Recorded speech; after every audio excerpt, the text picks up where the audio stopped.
filmes, os melhores se assemelham aos grandes livros que, por sua riqueza e profundidade, dificilmente são penetráveis. O cinema não é fácil, porque a vida é complexa e a arte indefinível. Indefinível será a vida e a arte complicada. A arte é como uma indústria. A vida é a matéria-prima e a máquina, o homem, que a natureza produz, tanto uma como outra. A vida é banal, efêmera e fugaz, tudo mais ou menos se repete, para subitamente dispersar-se a cada milésima de segundo. Permanece a memória da vida vivida, que se tornou alimento da própria vida, possibilidade de toda a arte. Eis a única fórmula possível que reativa os factos vivos e gera histórias e ficções. Sem memória, se apagaria o passado, o conhecimento e o saber, e partiríamos sempre do zero a cada milionésimo. Mas tu, memória, fermento da vida e a imaginação que preserva e seleciona, assim como o cinema. O cinema que, audiovisualmente, logra e fixa a partir da vida, o teatro que transforma a literatura, a pintura, em ação, em espetáculo. E então, estes materiais ou imateriais da vida que dão a impressão de que o real não existe, mas apenas confusão e o resto, ilusão. O documentário e a ficção não deixam de ser um problema. Ou melhor, podemos dizer um documentário, quer dizer, a realidade e a ficção, a imitação da realidade, já não a realidade. Na literatura, o documentário propriamente não existe. Haviam as crónicas dos cronistas, não é? Nos descobrimentos e na antiguidade da história, que contavam as coisas que se passavam. Mas era ele que contava aquilo que ele pensava que estava a vir. Não era a própria realidade que transparecia, ou, por exemplo, tendia a transparecer, mas havia já uma forte interpretação pessoal. No cinema, isso já não acontece, porque no sentido documentário, o documentário, no sentido puro da palavra, não tem intervenção do realizador na cena. Não tem na cena. Quer dizer, a cena deve passar-se sem a participação do realizador. Ou deve passar-se na ignorância de que está a ser filmada. A chegada de um papa, de um rei, de um presidente, qualquer acontecimento, seja ele qual for, uma corrida de automóveis ou qualquer outra coisa, a máquina filma. Mas o objeto ou as pessoas filmadas ignoram que estão a ser filmadas, porque se souberem que estão a ser filmadas já não atuam da mesma maneira. Tanto que eles queriam fazer o cinema verdade, chamando as pessoas, eles contavam a sua história e representavam a sua própria história como cinema verdade. Não era nada verdade, porque era a maior mentira, porque as pessoas, ao representarem-se nas suas, deturpam tudo quanto tinha passado, de sua maneira, e encobrem aquilo que não desejam que se saiba e exageram aquilo que elas desejariam, que lhes agradava. De maneira que também não podia ser. O documentário puro, por assim dizer, vai-se perdendo. Existe como que nas atualidades. filmam-se as atualidades, mesmo essas, muitas vezes são preparadas, outras vezes não. Para ser puro documentário, só desta maneira. O que é filmado ignora que está a ser filmado. Se não ignorar, já não é documentário. Portanto, é muito difícil. Se ponhamos mesmo, o primeiro filme que se fez, a saída das fábricas Lumière, a gente pergunta, agora que não está cá, que não estão cá os Lumière, pergunta... Que não foi preparado. Se aquilo foi preparado, se ele disse, eu vou pôr ali a máquina, vocês saem por aqui, uns por aqui, outros por acolá, ou se os operários não sabiam que eles estavam a ser filmados e saíram dali. De maneira que, se ele preparou a cena, é uma ficção. Se ele não preparou a cena, é um documentário. Ora, a realidade está no documentário filmado, porque não é o que o realizador põe, é o que lá está. Mas essa realidade é parcial, porque é um ponto de vista. Mas há o ponto de vista do outro lado, e do lado esquerdo, e do lado direito, e de 1000 outros que o circundam. E a soma desses todos seria a totalidade é sempre impossível. Portanto, reduzir a um lado é reduzir à verdade daquele lado. Daquele lado a visão é aquela.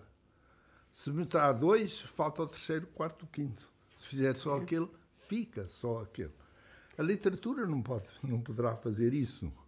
Quer dizer, descreve o que vê, mas já passa pelos olhos e pelo cérebro e pelo sentimento de quem escreve.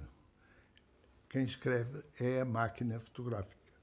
E, portanto, já deturpa, já faz a sua visão. Mas precisa de provas, não é?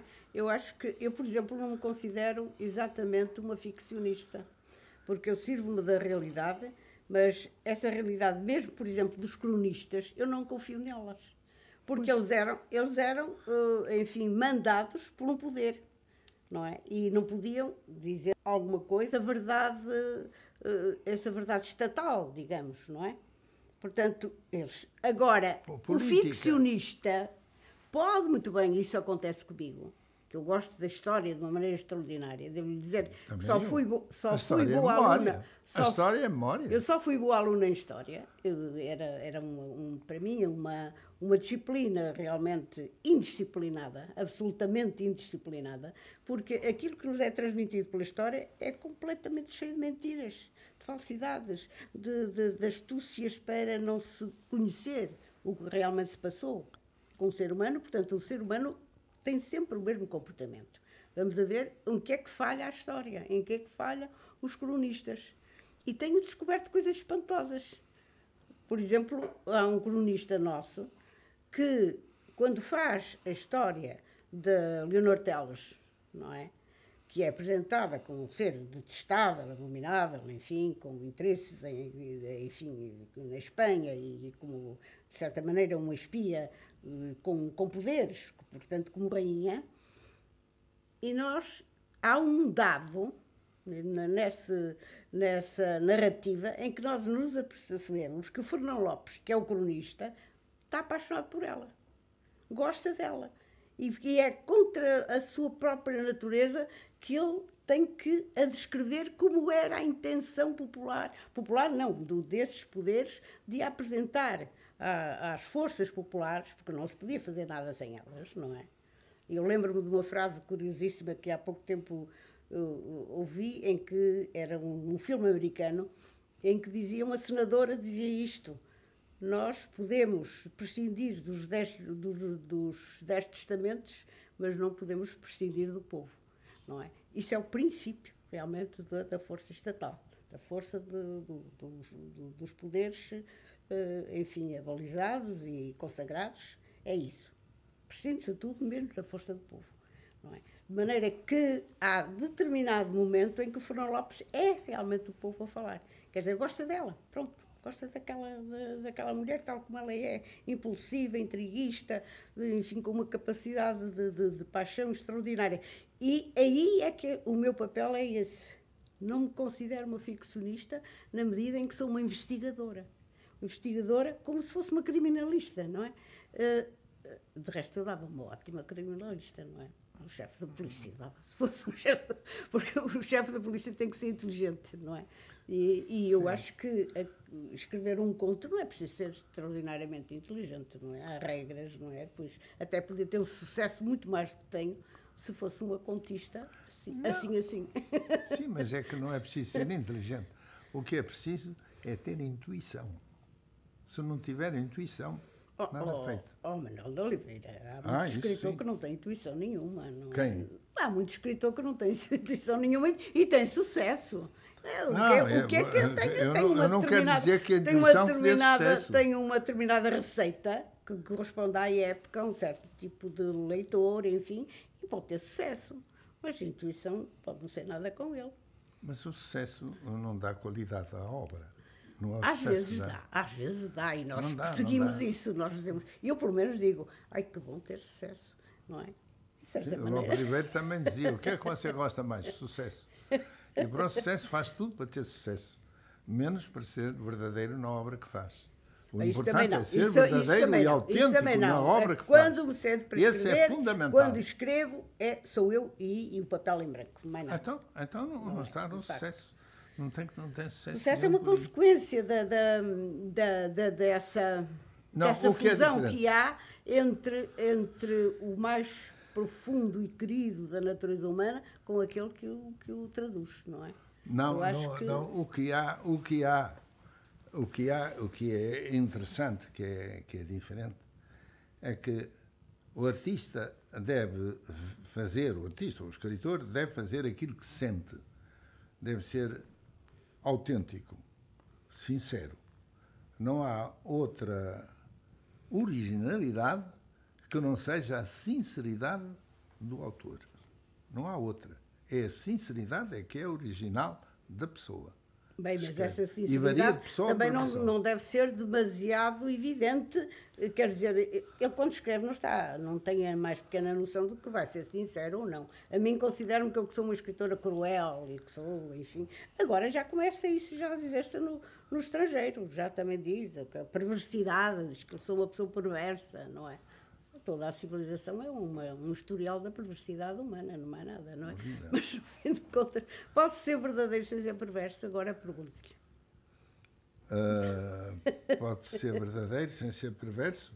Quer dizer, é-se verdadeiro não sendo perverso e é-se verdadeiro sendo perverso. Bem, são duas atitudes. Quer dizer, o ser verdadeiro não implica ser perverso ou não. A verdade do perverso é ser perverso. E a verdade do não perverso é não ser perverso. Essa é que é a sinceridade da pessoa. É ser inocente. E é que conta. Está. O José Régio dizia que isto mesmo. Não, sabe o que é que ele dizia? Dizia que eu nunca tinha sido criança.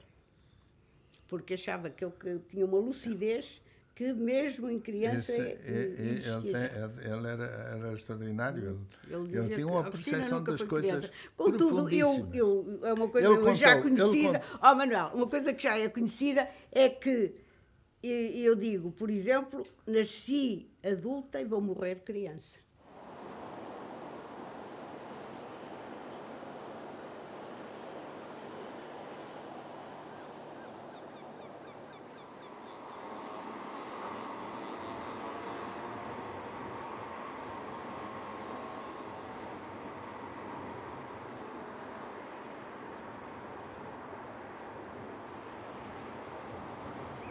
A intuição é fundamental no artista. Se não tiver intuição, pode ter a escola melhor do mundo e tal. Fará, escreve, parece, mas não é. Aí é que é a dificuldade. De maneira que estamos nisto. A ficção é uma imitação da realidade. Quanto a mim, é uma imitação da realidade. Mas não pode ser de fugir à realidade, no fim de É? contas. É uma composição, como se fosse a música. Na música há uma pauta, há umas tantas notas, não se pode sair daquilo, não é? Não Aquilo é pode, a realidade. sabe o que é que E depois a composição enfim, sabe toda que o Leonardo da Vinci definia a música? Ele definia a música como a estrutura do invisível. É muito bonito isso. A estrutura Agora do vamos invisível. saber se ele gostava ou não de música. Agora, essa é a minha pergunta que eu fazia. Não. Eu acho que um Não, ele pensador gostava- nunca gosta da música. Hã? Um pensador nunca gosta da música. A música é um... Nós vemos muitas vezes pessoas Eu gosto que imenso não da se música. imagina que pudessem ser, gostar de música. Eles gostam apaixonadamente de música, porque a música, a determinadas naturezas violentas, acalma-os e dá-lhes uma certa segurança na sua própria Conforme a natureza. música. Porque pode fazer o contrário. Pode excitá-los, irritá-los e provocá-los até. Sim, mas coisas nesse pequenas. caso não a preferem, não é? Pelos casos que eu estou-me a referir é música, enfim, mais melódica do que outra. Mas eu acho muito mas eu feliz. acho que o pensador... Eu não gosto de música. Tira-me a atenção. Não, eu gosto imenso de música. Incomoda-me porque acho bonito, acho interessante, acho que o Criador tem o seu mundo, não é? Sim. Mas a mim incomoda-me, porque se eu estou a escrever, eu conheço pessoas que escrevem com música. Eu posso, São não capazes- me incomoda nada esta música. Eu conheço. Mas o pessoas que Camilo escrevem. Castelo Branco dizia que a música era um ruído como outro qualquer. Olha, está a ver, eu não sabia dessa. Agora passo a gostar ainda mais do Camilo. Ele e o Camilo a dizer, a música é um ruído como outro qualquer. Realmente faz barulho. Isso é um facto. Mas é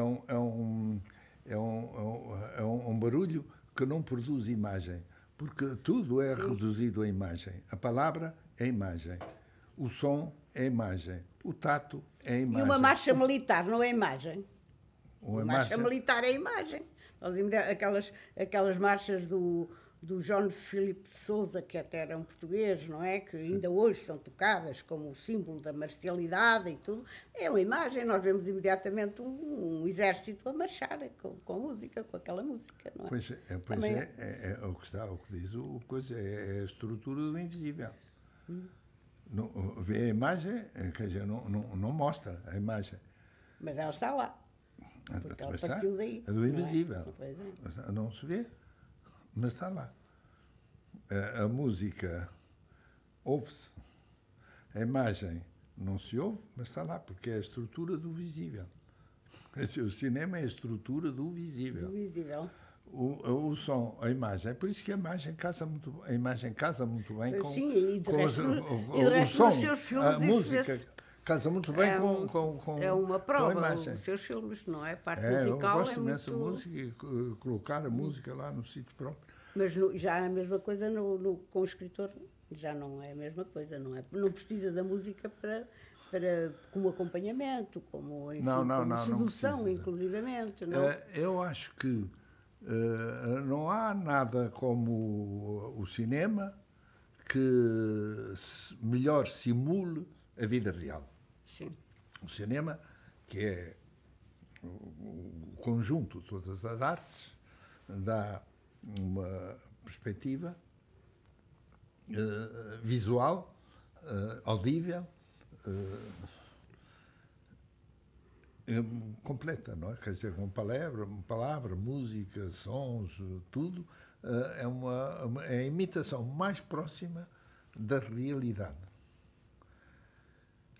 Todavia, não é a expressão mais rica possível do homem. A mais rica expressão, e é que dá mais expansão e mais liberdade total de representação, é a literatura. A literatura, a prosa. Porque o autor é livre de fazer o que quiser. Ele fala pelo personagem, põe o personagem a falar por ele próprio, personagem, fala sobre ele. É interessante. O cinema não pode fazer isso. O cinema tem limitações extraordinárias a esse respeito, porque o cinema não é mais do que aquilo que é presente. O cinema não pode filmar pensamentos, o cinema não pode filmar o passado, não tem imagem para isso. O cinema não pode filmar sonhos, não se vê, embora os façam, mas não pode. E, portanto, é muito limitado. E quem tiver uma deontologia cinematográfica rigorosa, como eu começo cada vez mais a ter, maior é a dificuldade de desembaraçar sem tocar isso. Por isso pus o espelho mágico e não a alma dos ricos, porque o espelho mágico reproduz um passado. É a magia do espelho que reproduz um passado, para poder fugir, não fazer um flashback. Foi por isso que eu pus o espelho mágico, mais nada. E que as últimas imagens são realmente o clou, dão forma a tudo que está a passar. Porque, para além de tudo, é uma espécie de aparição. Não é da Virgem, mas é da realidade terrena e baixa. Essa aparição num desejo de outra coisa que nunca teve e que desejaria tanto ter. E ela está em estado de coma nesse momento. Outra coisa que eu ponho é uma coisa curiosa que ontem vi as crianças no ventre da mãe, e a certa altura vê-se que as crianças abrem os olhos no ventre da mãe. E eu tinha posto lá... Eu devo ter sido dessas. Hã? Devo ter sido dessas, eu que abri os olhos.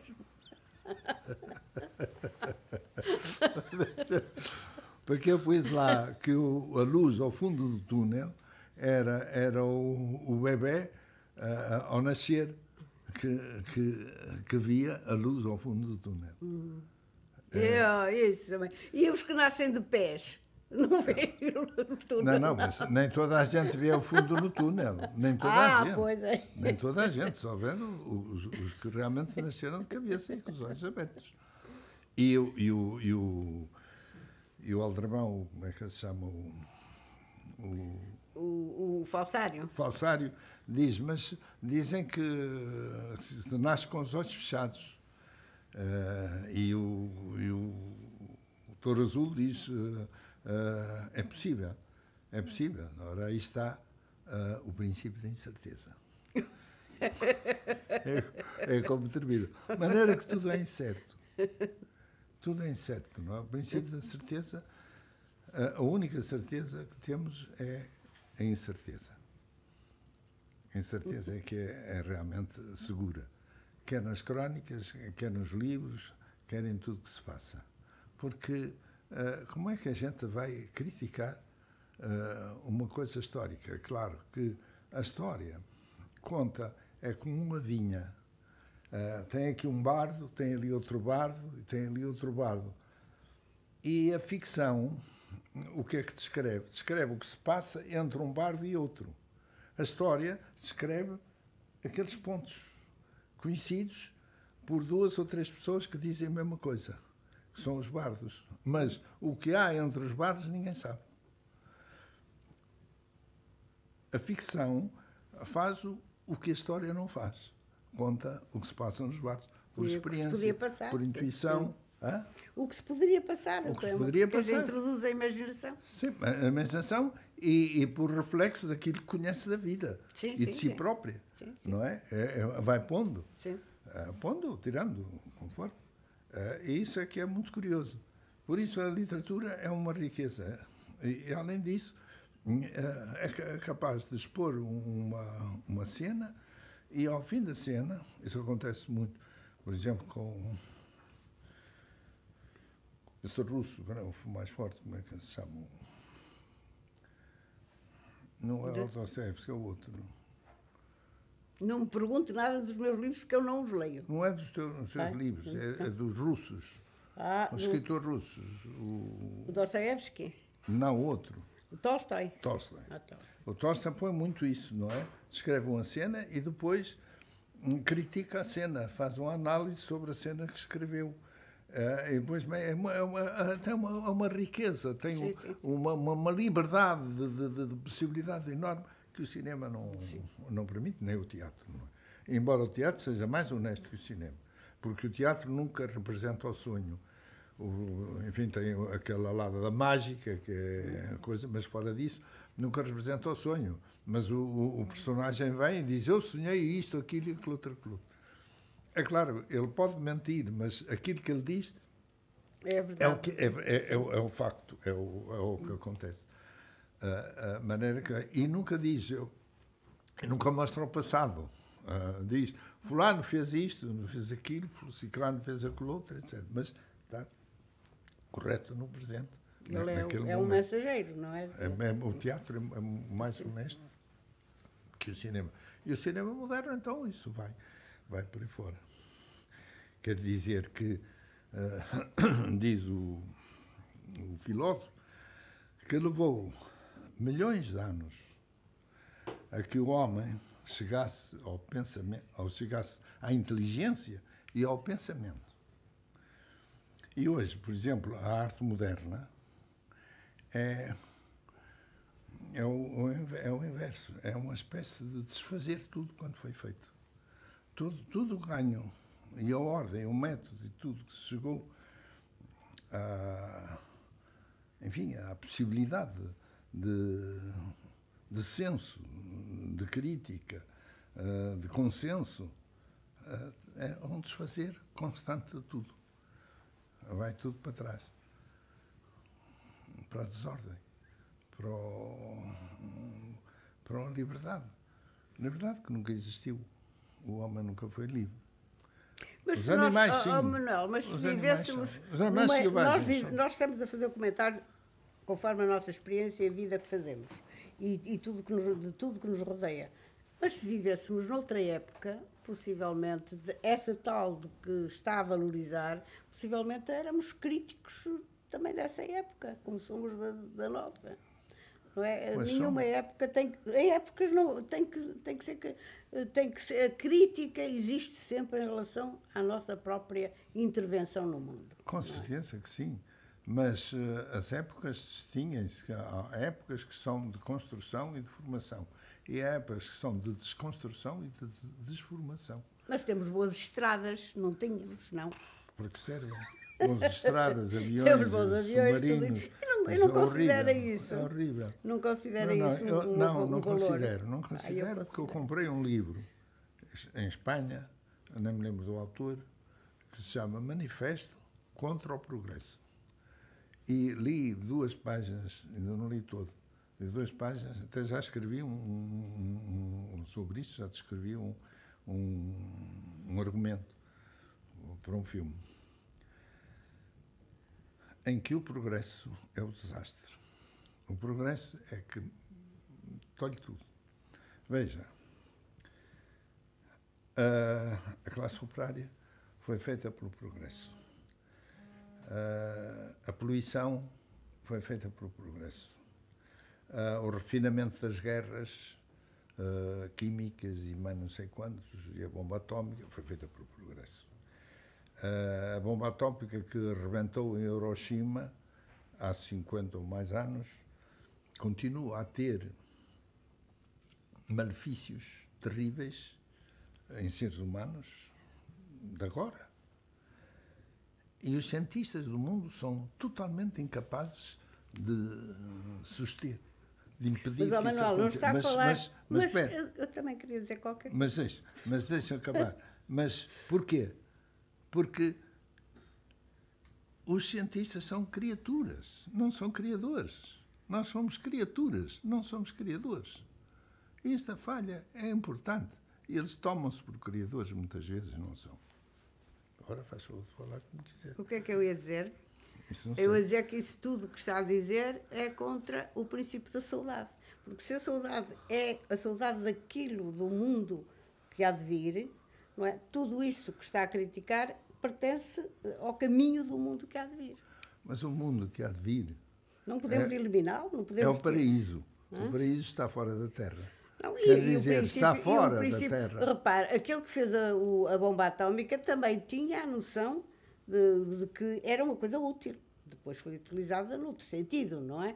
Mas eu acho que o criador ou o cientista está sempre a procurar qualquer coisa que possa ser útil para a humanidade. O criador da bomba atómica, o verdadeiro criador, o autêntico, era um cientista, mas voltado para a ciência pura.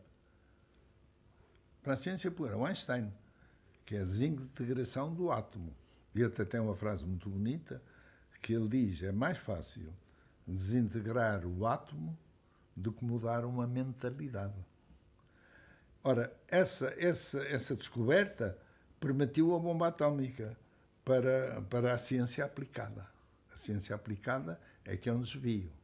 E o homem que fez a ciência aplicada, com o receio consciência do perigo daquela bomba, e deu o segredo à Rússia, como sabe. Eu não sei nada, eu sei pouquíssimo. Pronto, que eu sei. Eu sou muito limitada nos meus... Quando começo a escrever um livro, qualquer coisa sobre história, por exemplo, eu documento-me o mais que posso. Rodeio, documento-me o mais que posso. Mas logo a seguir esqueço aquilo tudo. É como estudar para exame. É como para estudar para exame. Mas nós estamos a falar sobre o quê? De criação, não é? Estamos a falar qualquer coisa que nós temos, sim, de matéria que temos cá somada desse tempo. Como é que agora vem dizer que não tem aí nada para dizer? E pode dizer tanta coisa como tem dito. Esse é que é o cúmulo da vaidade é de nós dizermos que não somos ninguém. Isto é muito português, isto é. O português é vaidoso. Mais do que invejoso, é vaidoso. Sabe? É isso que o define. É de uma vaidade, até a humildade. Eu lembro-me sempre, numa vez no aeroporto, ver um grupo de imigrantes, não é? Que vinham para Portugal e que entre eles estavam a falar e de repente diziam de uma maneira irónica, como eu não posso reproduzir-se assim, se nós somos humildes, nós somos muito humildes, é como nos veem, só somos muito humildes. E diziam aquilo com desprezo tal que se vê perfeitamente até que ponto eles mentiam quando saem do país. E dão uma noção diferente daquilo que é. O português é profundamente vaidoso. Preguiçoso, vaidoso, tudo isso. Um estado de pobreza muito, muito forte faz as pessoas humildes porque sentem-se dependentes, absolutamente dependentes. Essas mesmas pessoas, se têm a sorte de enriquecer e ficarem grandes senhores, são terríveis, são o pior que há. Tornam-se orgulhosos, enfim, dominam e fazem tal. Não é todo verdade. O meu pai foi um desses. O meu pai foi aos 12 anos para o Brasil, levado por um tio, que de resto fez fortuna lá, não é? Fez também fortuna, não a trabalhar, era realmente um homem que se dedicava ao jogo e era um aventureiro. E o meu pai nunca foi um homem que quisesse parecer um brasileiro. Ele evitou sempre parecer um brasileiro. Ele, se copiava alguém, era alguém que ele entendia que era uma pessoa bem, uma pessoa distinta, enfim. Mas falando portanto não, isso nem sempre funciona. Sim, não, nem sempre funciona. Mas quer dizer que o homem orgulhoso e o homem humilde, o homem pobre, o homem rico, o homem de uma feição política ou ideológica, ou outro de outra feição política ou ideológica, não deixam de ser diferentes. A sua natureza humana é a mesma. Sim. As suas consequências podem ser exatamente idênticas, num lado e no outro. E temos verificado isto. Tanto se deu na Alemanha um Hitler, como se deu na Rússia um Stalin. Eram homens absolutamente iguais. Sem piedade, matavam a torto e direito, etc. Isso é da natureza humana. Não podemos... Nós próprios podemos ter um desvio amanhã porque não sabemos nem somos nós próprios que controlamos a nossa natureza. Sim, é a natureza que nos controla a nós. Até a certa altura, pois é. Depois tem que haver uma tal inspiração que falha em algumas pessoas, não é? Mas, enfim, tem sido muito bonito esse diálogo. O diálogo é bonito. É bonito e porta-se bem.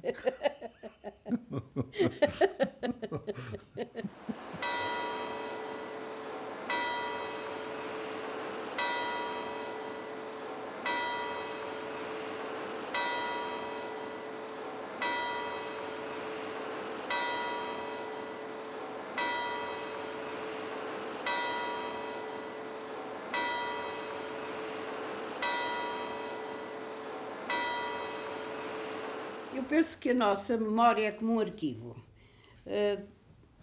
Enfim, reúne tudo quando nós vemos, quanto nós sentimos, quanto nós apreciamos ou detestamos na vida, mas nem sempre nós temos o desenvolvimento bastante para lhe dar um sentido.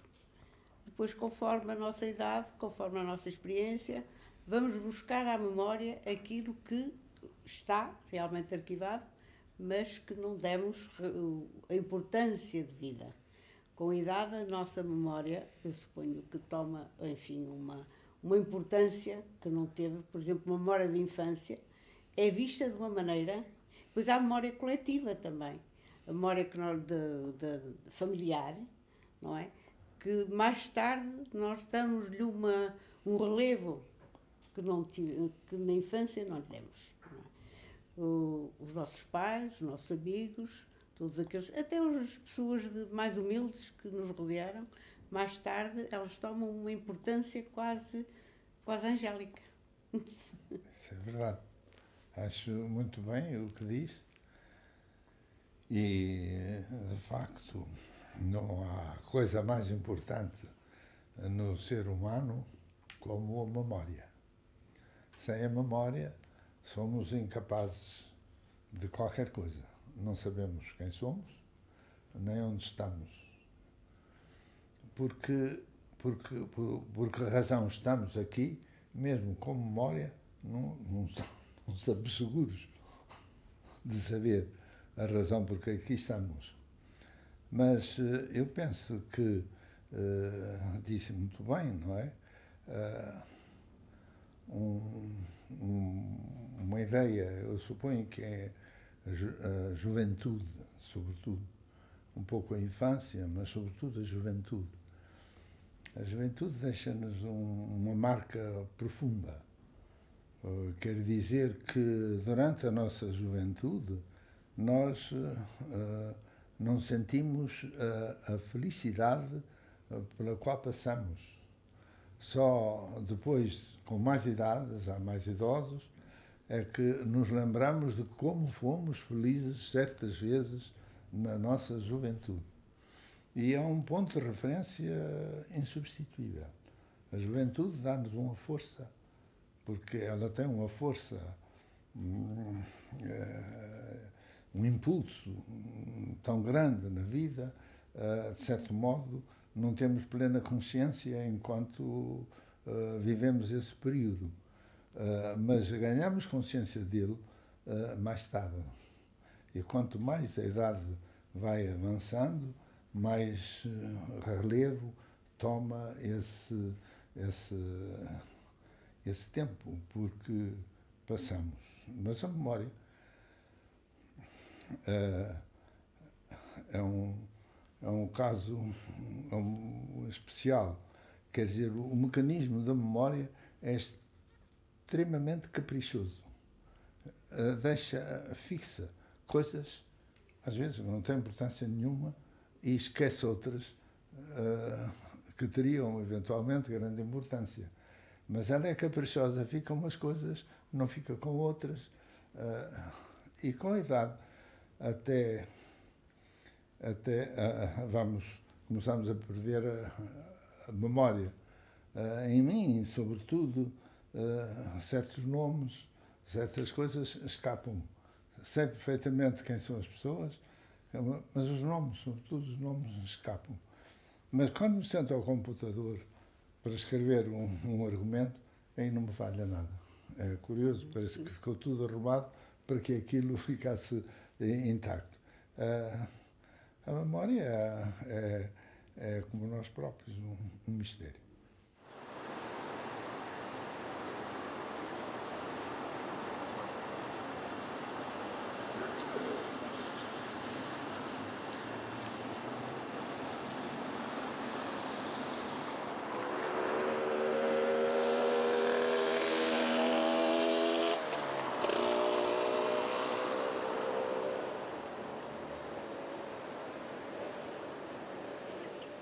o que é criador? É o passado ou o não ter passado? A criança não tem passado, portanto não tem memória. E, contudo, ela está num estado de criação perfeito, não é? Eu vou contar aqui uma pequena história. Um sábio, enfim, grego, um dia foi ao Egito e encontrou um grupo de padres, sacerdotes de grande categoria, e ele ia também acompanhado, e um desses, o mais velho, disse-lhe assim: tu és, os gregos são como crianças, e não têm memória, e por isso estão sempre a criar qualquer coisa, estão sempre em perpétua criação. E primeiro disse-lhe: tu és como uma criança.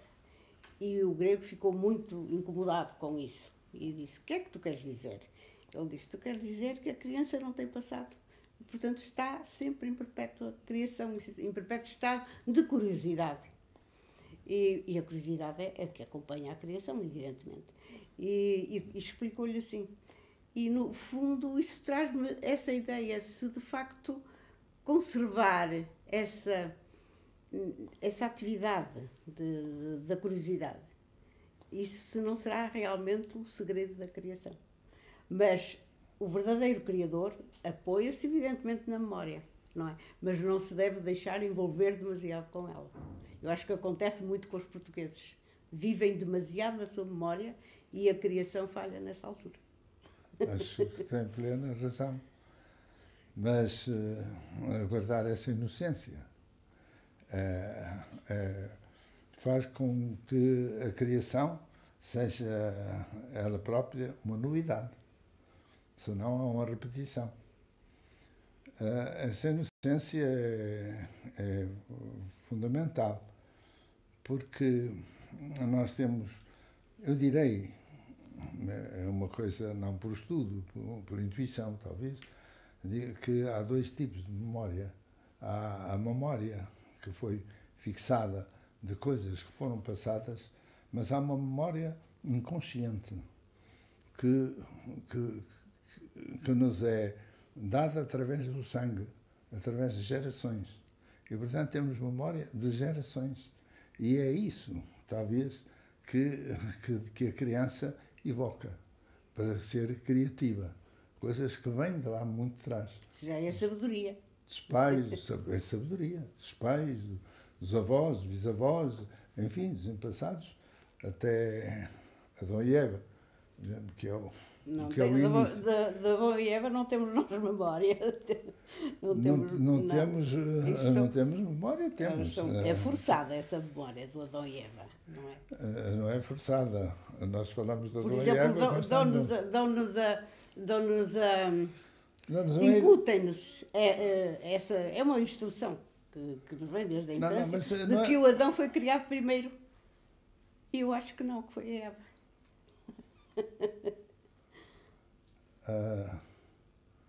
Ficou suspenso, quer dizer, não tenho certeza. Eu não sei, sabe que nesse ponto temos que a criação, segundo Platão, seria o andrógeno.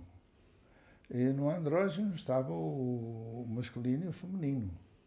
Depois separaram-se. Portanto, a criação quer dizer, nem o homem é primeiro, nem a mulher é primeiro. É o andrógeno que é primeiro.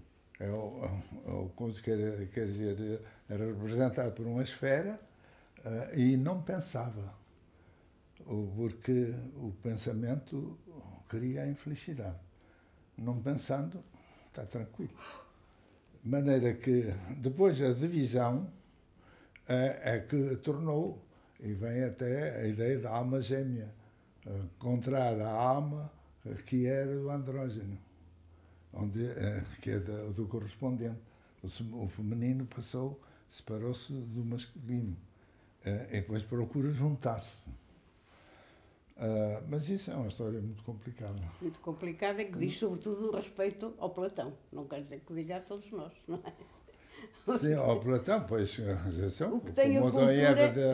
diz respeito à Bíblia, ao Velho Testamento, e tudo diz respeito a qualquer coisa. E nós dizemos respeito a nós próprios aos nossos pais, aos nossos avós, e por aí fora chegamos outra vez a Platão e a Adão e Eva. Mas no processo de criação da sua obra e dos seus filmes, a memória tem grande importância. Quer dizer, está sempre presente. A memória não está presente, não é? Se eu faço, por exemplo, a transposição para o cinema de um livro seu, não é a memória que está presente. O que está presente é o seu livro. Eu vou lá à página ver o que lá está para saber o que é que devo fazer. E vejo lá uma frase ou qualquer coisa e digo como é que eu vou pôr isto em imagem, não é? E depois fico a pensar. Fico a pensar e eu não sou nada racionalista, quer dizer, não é pela razão que eu, A mais B, chego à conclusão de que devo fazer assim. Não, fico por ali, paro, não sei, não vem a ideia, paro. E de repente, no dia seguinte, ou horas depois, ou no momento seguinte, ou na semana seguinte, depende, vem uma ideia, que eu não sei de onde brota, mas vem do subconsciente. O subconsciente guardou as minhas preocupações, trabalhou-as e depois atirou-as cá para fora. E vem uma ideia, isto é excelente, é uma boa ideia. É isto que eu chamo de inspiração. E o processo de criação é esse, não é? É essa... E depois encontro aquela solução enfim, assim se vai. Uma parte por uma maneira, outra por outra. É claro, os diálogos já estão construídos, essa é mais fala, é simplesmente a dificuldade de os colocar, etc. Se o trabalho quer dizer, se o argumento é da minha autoria, que eu aproveito mesmo, porque a autoria não é. A autoria acho que nem mesmo existe. Nós copiamos a vida, o que se passa na vida, o que é a natureza. A arte, a vida não depende da arte, mas a arte sim depende da vida. E, portanto, nós vamos buscar bocadinhos da vida que conhecemos através do subconsciente e do consciente e da memória e mais dos livros que lemos e dessa marmelada toda, que é um monte de coisas, e a gente vai buscar uma coisa e outra e seleciona e constrói. Portanto, é sempre uma recriação. Porque a do original é só o verdadeiro criador. Nós somos meras criaturas incapazes de criar. Copiamos o que já está, o que vem da memória, o que vem da inspiração, que nos é dada por outras forças que ignoramos, estão escondidas dentro de nós ou não. Enfim, os cientistas lá estudam essa coisa, mas é difícil chegar a conclusões definitivas. Mas esse é o encanto do Criador, porque dou, por exemplo, o exemplo, já tenho falado até nisso, do modelo e do retratista, do pintor. O pintor tem um modelo e pinta o retrato do modelo. De quem é o retrato? É do modelo ou é do pintor? O mesmo modelo serve para outro pintor e para outro pintor e outro pintor. Sim, o pintor põe sempre qualquer coisa dele próprio, é evidente, por isso é que se reconhece. Isto é um Velázquez, ou isto é um Goya, não é? Porque há qualquer coisa do próprio pintor nessa pintura. E que na Renascença e na Idade Média mesmo pintavam as mesmas figuras, o Cristo, as Madonas, a Virgem, os meninos e esses aqui, eles pintavam todas as mesmas coisas e cada um tinha a sua marca. A marca muito... Até o Picasso começou a escangalhar tudo. E até ia a encontrar traços que não eram, que não pareciam não serem das pessoas, mas que revelavam a própria pessoa. Havia contrastes esquisitos. O Picasso é um vingativo, ele está sempre a vingar-se de alguém, não é? Dele próprio, se calhar. Não, mas ele chegou a pintar de modo clássico, não é? Sim. E depois...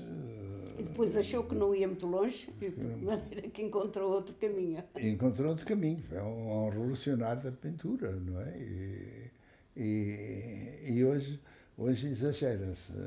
Há um excesso, ultrapassam-se os limites muitas vezes, fazem-se coisas que estão fora enfim, da compreensão exata, não é? São manifestações, digamos, de afirmação pessoal. Mas eu faço isto, faço, por exemplo, uma divisória em madeira, que corre lá uma montanha e tal. Ou ponho outra coisa qualquer, não é? Coisa que não tem significado, como o outro.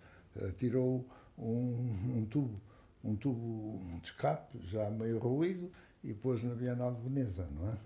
Foi a novidade. É um gesto de afirmação, é mais um gesto de afirmação do que expressão. Do que criação.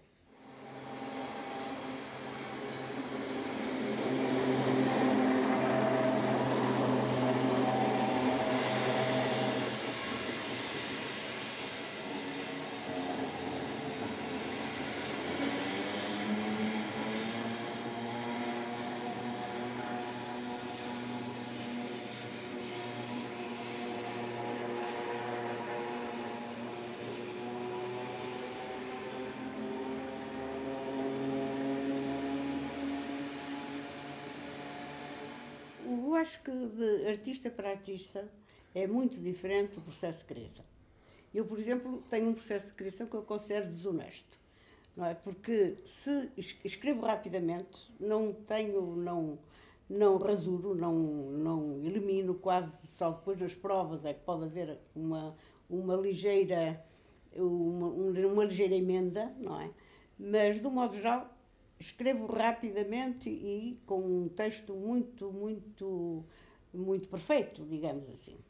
Mas a verdade é que há dias, eu escrevo sempre, a qualquer hora, e sou interrompida, é um processo, de resto, que tem uma história. Quer dizer, sempre me habituei a ser interrompida no meu trabalho, e não sei se isto é uma característica feminina, não é? Não dar demasiada importância àquilo que se faz. Não dar demasiada importância ao que se faz é feminino. Não é? Porque a mulher é educada a fazer imensas coisas, mas sem importância. Não é? De maneira que eu escrevo justamente assim, como se não tivesse importância àquilo que eu faço. Mas o que pode acontecer é que eu, de repente, vou começar a escrever qualquer coisa assim. O que é que eu ia escrever? E pego num livro, abro um livro, encontro uma frase de alguém e passo daí. E depois já é outra coisa. Mas é dali que eu passo. Quer dizer, sem essa linha contínua, que é o pensamento do outro ou a experiência do outro, eu acho que não deixava deslizar o meu próprio pensamento. Isso é muito interessante. Comigo passa-se uma coisa semelhante. Também sou sempre interrompido. Mas essas interrupções quase que me estimulam. Quando volto, venho mais estimulado. Isso compreendo perfeitamente. E há, às vezes, coisas que pedem para dizer, escreva uma coisa sobre isto ou sobre aquilo, o que é que eu vou dizer e tal. Mas eu não venho e sento dentro do computador, que eu escrevo no computador, que é mais fácil, e começo a pôr lá uma frase e começa a vir. Sim. Começa a vir as ideias. Mas também me acontece muito uma frase, uma ideia qualquer, que eu ouço, ou li, ou ouvi,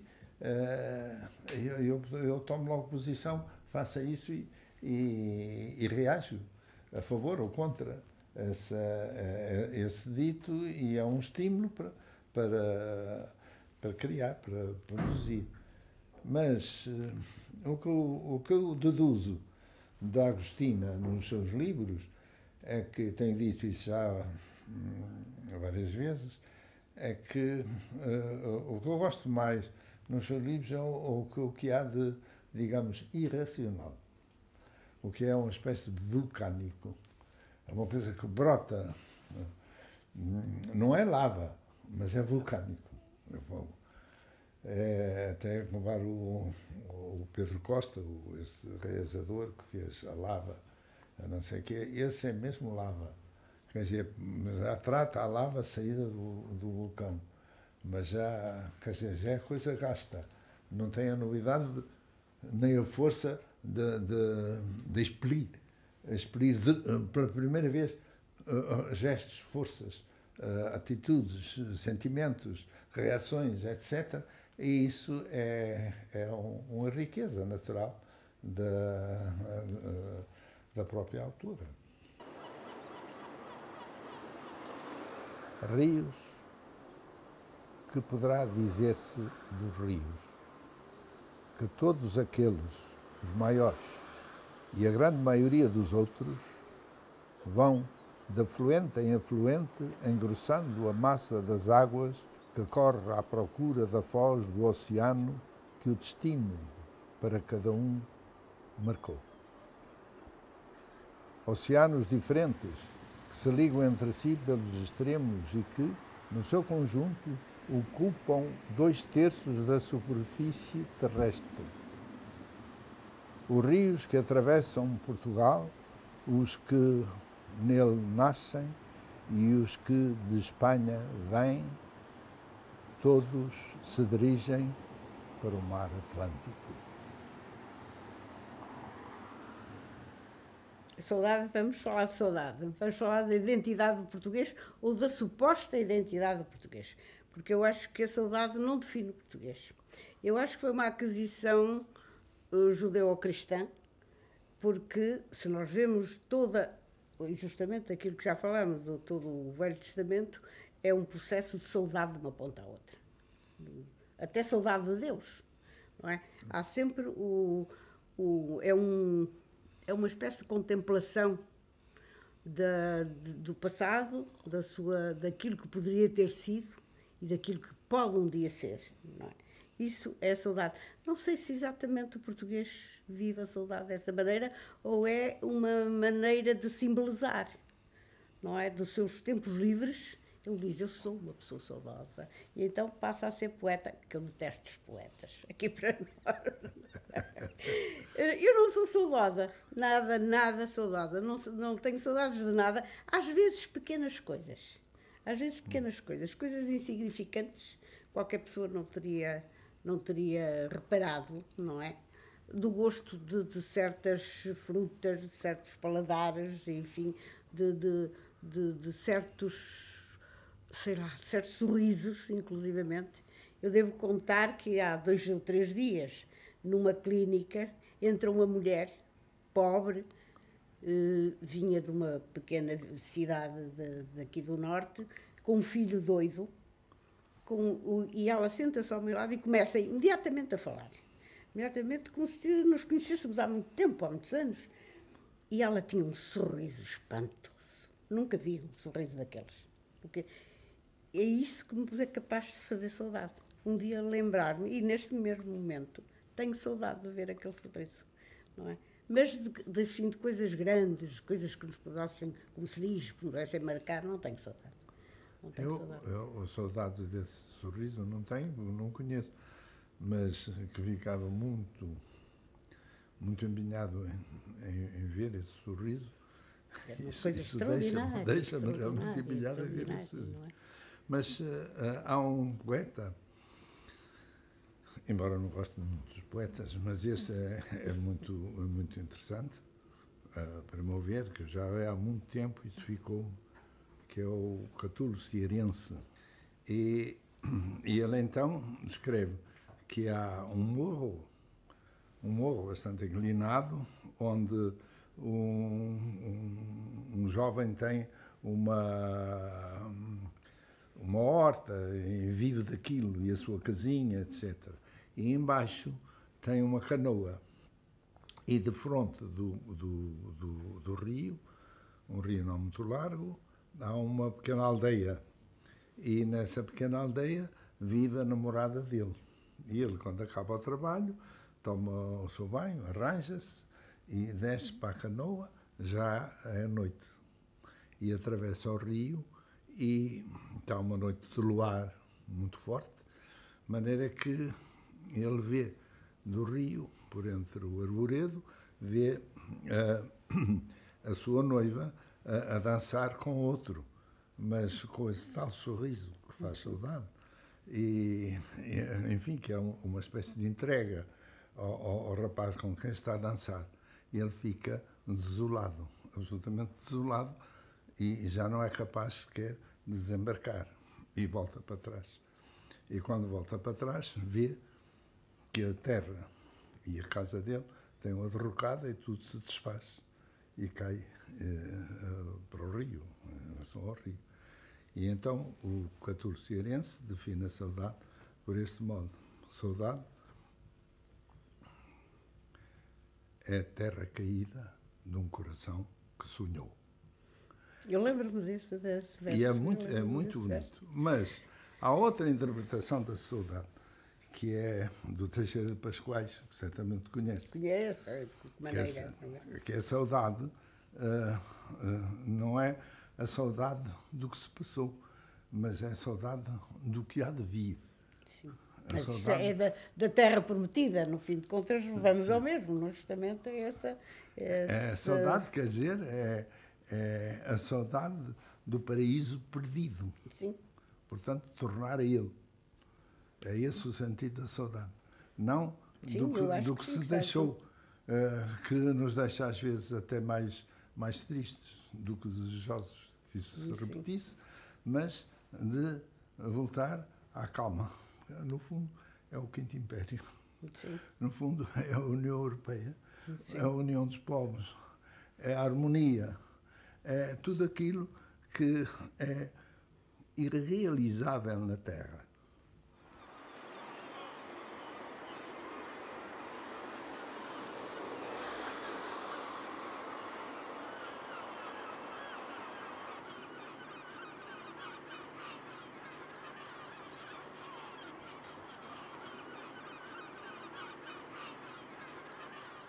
Acha que o Brasil e os brasileiros é um povo com saudade, que tem conhecimento da saudade ou não? Acho que sim. Acha que tem? Acho que eles é que têm esse sentimento. Saudades nossas não têm. Isso eu garanto. Saudades, não sei se sabe, mas que eu tenho o Brasil. O Brasil, como sabe, o Brasil não está no processo dos descobrimentos. O Brasil é um achamento. O Álvares Cabral partiu para a Índia e partiu bem armado, porque foi mal recebido o Vasco da Gama e ele queria que fosse bem recebido. Levava presentes riquíssimos, não é? Em baús de prata, com moedas de ouro de todos os lugares, etc, etc, para deslumbrar o processo. Como é que se chama lá? O Marajá, ou lá o quê? Não vamos dizer o indígena, que ficamos mal vistos. Indígenas não, indígenas têm-nos eles a nós. Por indígenas têm-nos eles a nós. Mas sabe que eu há tempos estou a fazer uma série de quadros escritos de várias épocas portuguesas. É para sair num livro que vai ser ilustrado, justamente à base desses textos. E ao escrever sobre Dom João VI, que foi um rei, enfim, visto sempre pelo lado ridículo, que evidentemente ele podia ter, mas foi o último rei, o último soberano do Brasil. Ele era casado com uma mulher, uma espanhola, de resto, que era por ela própria era ridícula, porque era muito feia, era muito desagradável, tinha mais qualidades de homem do que de mulher. Impunha-se, entregava, enfim, e queria ser soberana de um país da América do Sul. E a verdade é que eu de repente pensei, ela quando saía, em Petrópolis, quando saía à rua, ia de tal maneira acompanhada de plumas, de bandeiras, de músicos, de tambores, de tudo, que aquilo era um espetáculo, ficava toda a gente a olhar para aquilo. E eu pensei, e não será o carnaval não virá desse passeio da Carlota Joaquina? É provável, é provável. Eu acho que ele vem de qualquer sítio. E é recente, é relativamente recente. Eu acho que ficou na memória do povo aquele espetáculo da rainha que se impunha àquela gente toda e que ela detestava, de resto. Porque ela queria ser uma soberana e quando saía à rua tinha a impressão que o era. Que era, de facto, uma grande rainha, não é? E ela própria deu esse espetáculo que acabou a ficar no inconsciente coletivo. Isso é o importante do Brasil. É uma forma também de saudade. Afinal de contas, aquela mulher que não tinha nada de agradável acabou por se interiorizar nesse inconsciente do povo. E através do carnaval. Pois É uma ideia bonita, carnaval. não é? Não, é engraçado. Não, isso é interessante. Porque hoje, de facto, atrai tanto turismo, tanta gente que vão ver aquela... E que, de facto, são desfiles admiráveis, não é? Mas e que ela nunca teria sonhado, evidentemente, mas que ela criou essa alma do Há uma desfile. canção brasileira, eu não sei bem se me recordo bem dela, vou tentar, que diz: quem descobriu o Brasil foi seu Cabral, 2 meses depois do carnaval.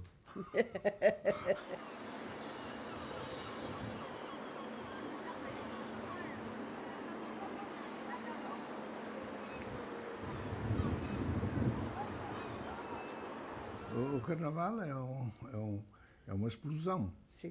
de toda a submissão ética em que a sociedade vive. Sim. E naquele momento todas as carências, tudo todas as é misérias permitido, porque são superadas pelo carnaval. O homem vive uma vida artificial, como se sabe, porque o homem não tem liberdade. A liberdade é dos animais. Os animais selvagens vivem pelos instintos, fogem quando têm medo, atacam quando é para atacar, ou para comer, ou para se defender. Enfim, e fazem o que querem fazer quando querem. Não há nenhum impedimento. Os homens, quando vivem em sociedade, não deixam de ter os mesmos instintos exatamente que os animais. Simplesmente não os podem usar. Felizmente. Não, mas simplesmente não podem usá-los em público. Em público tem que ter regras de sociedade. Quando os usam em público, então é realmente um público mundial e planetário que é na guerra. Na guerra usam-nos publicamente, todos esses instintos. Sim, mas não é? A guerra é uma sombra desses instintos não, que se libertam. o rompimento da condição humana. Ai, não Da condição humana em sociedade, da condição da sociedade, sim, melhor. sim. Da condição da sociedade. Quer dizer, a sociedade, o homem, para viver em sociedade, tem que determinar regras, leis, etc., para viver em conjunto. Vou pela rua e apetece-me fazer uma coisa qualquer que não devo fazer. Isto é instintivo. Mas a razão vai buscar a ordem e a ética em que se vive e diz: não, tu não podes fazer isso aqui porque é contra a sociedade, é contra as normas. E ou a razão é mais forte, e não faz, como geralmente acontece, ou o instinto é mais forte e vence a razão e faz mesmo. Um atolice qualquer, no meio da rua, ou é preso, ou é qualquer coisa. Não, mas, por exemplo, numa guerra, o homem não deixa de agir como o homem, não é? Não é totalmente... Não, mas as regras quebram-se. Quebram-se voluntariamente. Porque o homem precisa da culpa.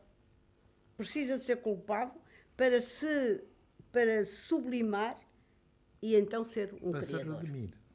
Mas ser um criador, não é? Não há criação sem culpa.